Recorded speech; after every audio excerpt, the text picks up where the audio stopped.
Kültürün tek bir tanımı yok, birçok tanımı var.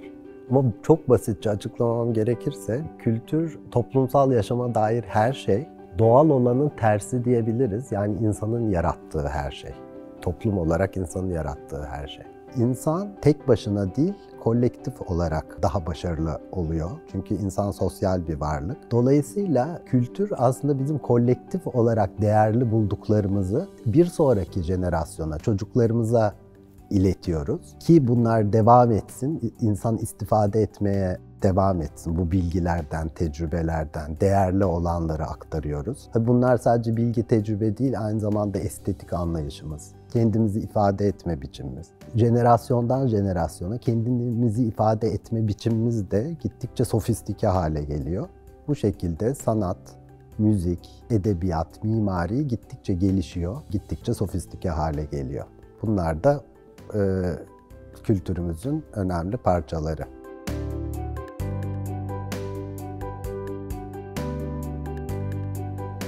Salzburg Festivali'nin direktörü Gerard Mortier, kültür yönetimini kültürü yönetmek değil, kültür için yönetmek olarak tanımlıyor. Doğru insanları doğru bağlamda bir araya getirip amaç, heyecan verici sonuçlar ortaya koymak. Kültür yönetimini şu şekilde o zaman tarif edebiliriz. Kültürün gelişimi için gereken şartları oluşturma faaliyetlerinin hepsi. Kültür yönetimi esasen çok eski bir iş alanı. Yüzyıllardır opera, baleler, tiyatrolar, galeriler, sanat fuarları gerçekleşiyor ve bunları yöneten insanlar var. Ancak bunun akademik bir araştırma alanı olması, bir meslek olarak tanımlanması 60'lı yıllarda Anglo-Sakson ülkelerinde kurulan üniversite bölümleriyle birlikte başlıyor. Sonra bu kıta Avrupa'sına yayılıyor ve 2000'li yıllarda ilk kültür yönetimine dair sanat yönetimi bölümleri Türkiye'de üniversitelerde kurulmaya başlanıyor. Bu eğitimlerin standart olarak planlanması mümkün değil. Çünkü bu üniversitelerin içinde bulunduğu şehirler, bölgeler ve ülkelerin ihtiyaçları, kültür alanları tamamen birbirinden farklı. Kültürün nasıl farklı tanımları varsa, bölgelerin de farklı kültürel yapıları var. Dolayısıyla da ihtiyaçları kültürel yapılarına göre değişiyor. Bu bölümlerde haliyle bu kültürel ihtiyaçlardan yola çıkılarak şekillendiriliyor. Odak noktaları neye daha çok ihtiyaç varsa o alana fokuslanıyor. Kimisi işte kültür politikalarına, kimisi sahne sanatlarına, kimisi görsel sanatlara, kuratörlüğe odaklanıyor.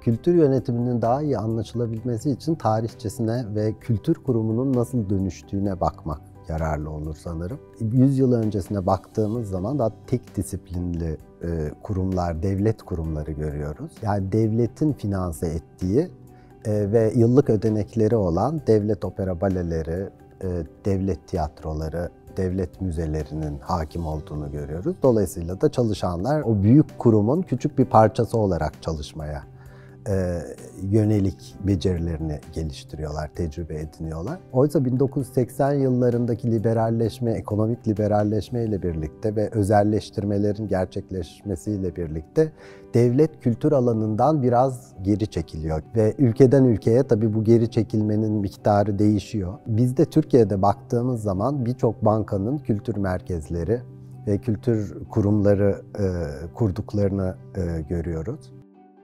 Elbette özel sektörün yönetim anlayışıyla devletin yönetim anlayışı arasında büyük fark var. Özel sektör vergilerden beslenmediği için kendi gelirini bir miktar kendisi rejenere etmek zorunda, yaratmak zorunda. Dolayısıyla kültür yönetimi alanının içine yeni bir terminoloji giriyor.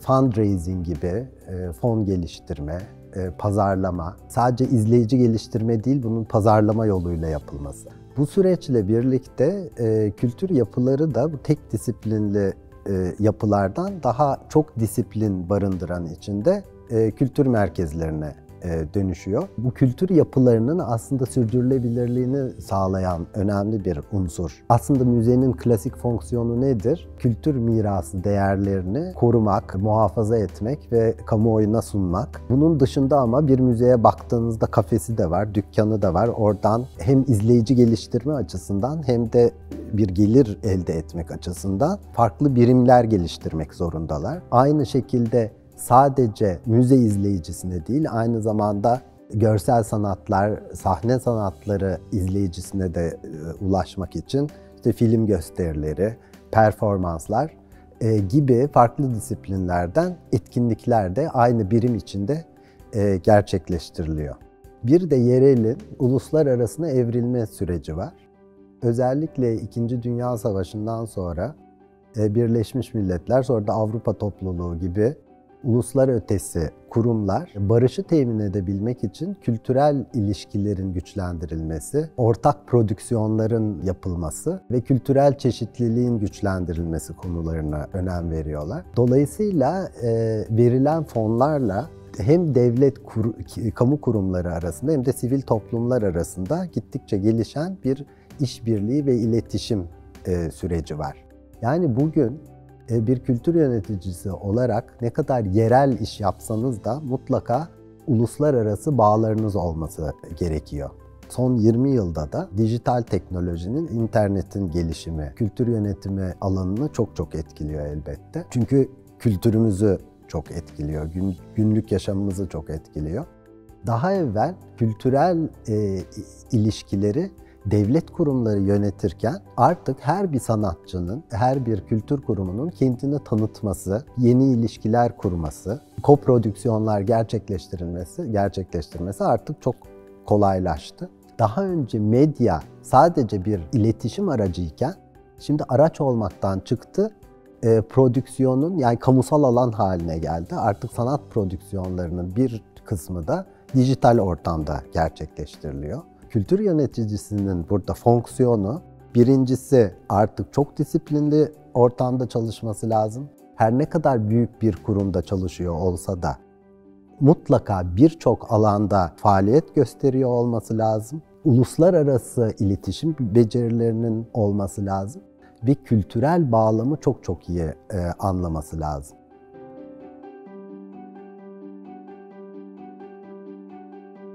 Kültür yönetiminin faaliyet alanı çok geniş olduğu için birbirinden çok farklı görev tanımlarını da içinde barındırabiliyor.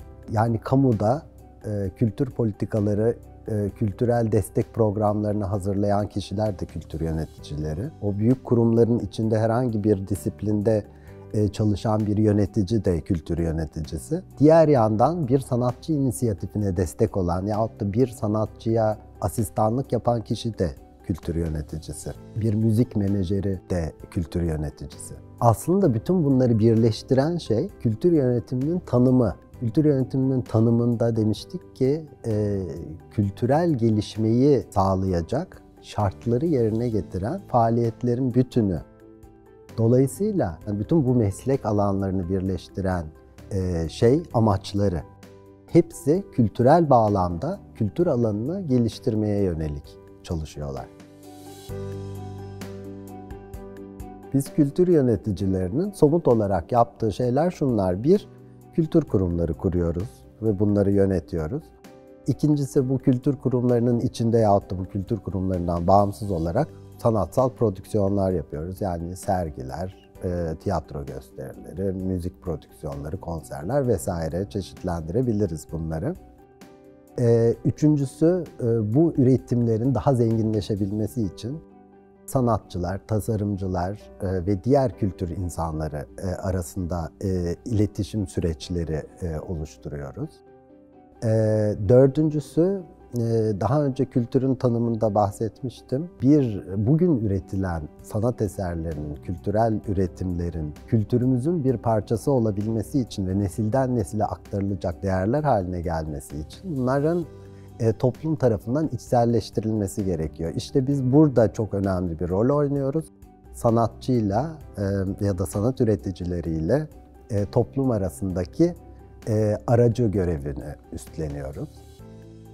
Bu prodüksiyonların gerçekleştirilebilmesi, kültür kurumlarının yönetilebilmesi için paraya ve diğer kaynaklara ihtiyaç var, insan kaynaklarına ihtiyaç var. Bu insanları yetiştirmek de bizim görevimiz, bu paraları bulmak da bizim görevimiz. Bunları bulmak için kamu kurumlarıyla, özel sektör kurumlarıyla işbirlikleri yapmamız gerekiyor.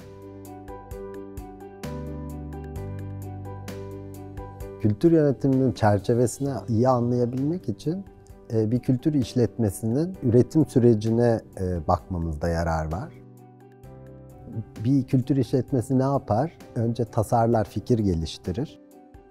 Sonra bunu üretir. Üretileni dağıtır, yaygınlaştırır. Yahut da o tek bir üretim yapacağını bu üretimi seri üretime dönüştürür. Mesela CD'ler gibi ve bunu yaygınlaştırır. Ve de üretilen şeyi saklar, arşivler, korur. Bir kültür işletmesi bu fonksiyonların birini, birkaçını yahut da tümünü üstlenebilir. Çerçevemizi belirlerken şimdiye kadar ne yaptığımızı ve nasıl yaptığımızı tarif ettim.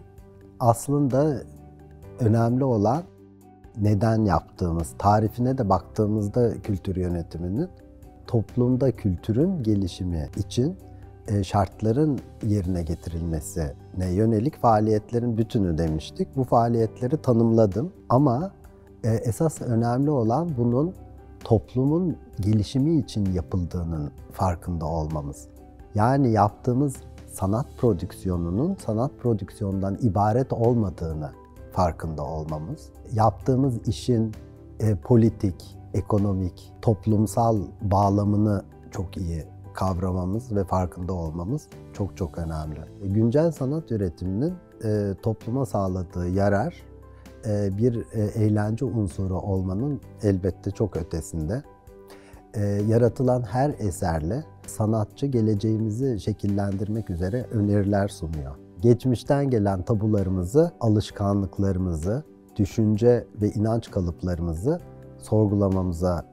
sorgulamamızı sağlıyor.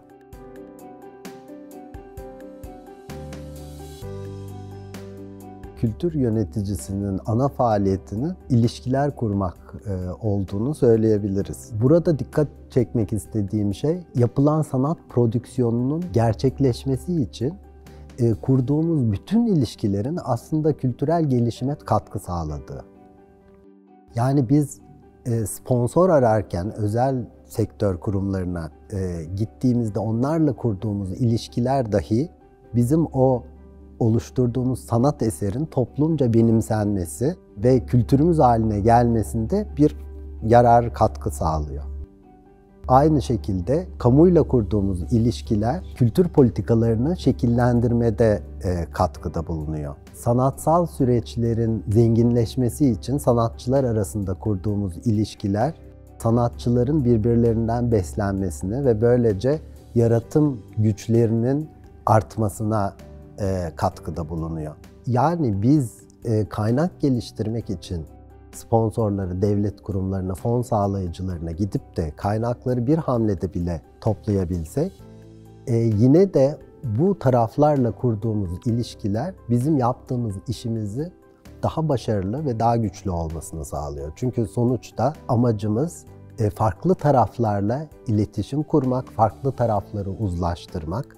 Yani özetleyecek olursak, sanat dünyasıyla özel sektörün, sivil toplumun ve kamu kurumlarının karşılıklı anlayış geliştirmesini sağladıkları için bütün bu ilişkiler başarımızın önemli unsurları. Ayrıca bu işbirlikleri kültürel gelişim için çok gerekli olan katılım ve katılımın çeşitliliğini de destekler. Örneğin bir müzede bir kadın derneğiyle işbirliği yaparak kadın filmleri göstermek, kadın hakları üzerine bir festival yapmak, aynı zamanda o müzenin hem toplumsal duyarlılığı arttırmak üzere bir faaliyet göstermesini sağlıyor, hem de yeni bir sivil toplum kuruluşunun hedef kitlesiyle yeni iletişim kurmasını sağlıyor. Böylece daha geniş bir izleyici topluluğuna ulaşmış oluyor. Buradan kültür yöneticisinin toplumsal sorumluluğunun ne kadar büyük, ne kadar önemli olduğunu anlayabiliriz, sonucunu çıkarabiliriz. Kültür profesyonellerinin bütün bu faaliyetleri kültürel çeşitliliğin ifade edilmesi ve bunun sürdürülebilirliği açısından çok büyük önem taşıyor.